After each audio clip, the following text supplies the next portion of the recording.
माझं म्हणणं एवढंच आहे, ज्यावेळेला UDCPR मध्ये हा जो URS चॅप्टर होत होता, त्यावेळेला सजेशन ऑब्जेक्शन साठी 2017ला महासभेत आलं होतं. त्यावेळेला या लोकांनी अजिबात ऑब्जेक्शन घेतलं नाही.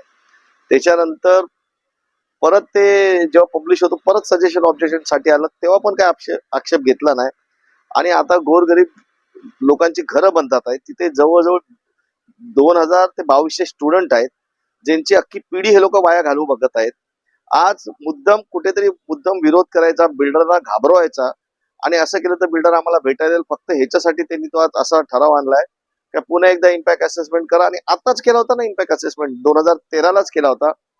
त्यामध्ये स्पष्ट तरतूद केलेली आहे की आपण आपल्याकडे मुबलक रस्ते, पाणी सर्व खूप छान आहे आणि आपण 2830 लाख लोकसंख्याही सामावून घेऊ शकतो.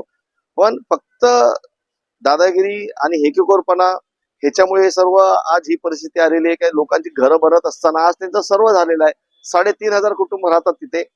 फक्त 180 फुटाचं घर आहे. त्या 180 फुटाच्या घरातच त्यांनी अजून 10 वर्ष काढायची का? अख्खी पिढी खराब करायचा यांचा हेतू असून हे लोक फक्त बिल्डरांना घाबरवण्यासाठी करत आहेत, दुसरा काही नाही. आणि सारखे एकच आरोप करतात का इथे ट्रॅफिक वाढेल. अजून तर रिडेव्हलपमेंट स्टार्ट झालेलीच नाही. सेक्टर 9ला पण अजून कोण राहायला आलेलेच नाहीत लोक, तरी तिकडे ट्रॅफिक आहे आणि एवढं ट्रॅफिक वाढलेलं आहे. तर हे कमी करण्यासाठी ती क्लस्टर योजना आहे. हे लोक एकदम उलटच बोलत आहेत.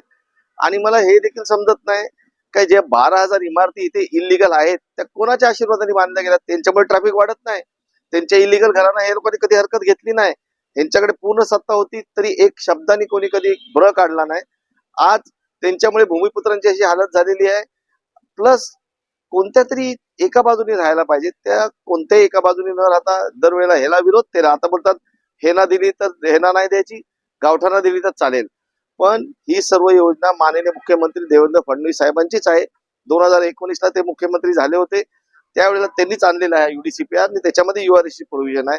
आता आम्ही बघत आहोत का ह्यांनी जो काही ठराव करतील तर हा नगर विकास विभाग काही त्यांचं ऐकणार नाही, कारण ते न्यायाला धरून नाही. आणि मुख्यमंत्री किंवा उपमुख्यमंत्री कशाला स्वतःचेच आणलेले स्कीम हे करतील, रिजेक्ट करतील? तर हे सर्व फक्त लोकांना दाखवण्यापुरतं आहे का आम्ही काय करतोय ते बघा, आणि बिल्डरला घाबरवण्यासाठी आहे.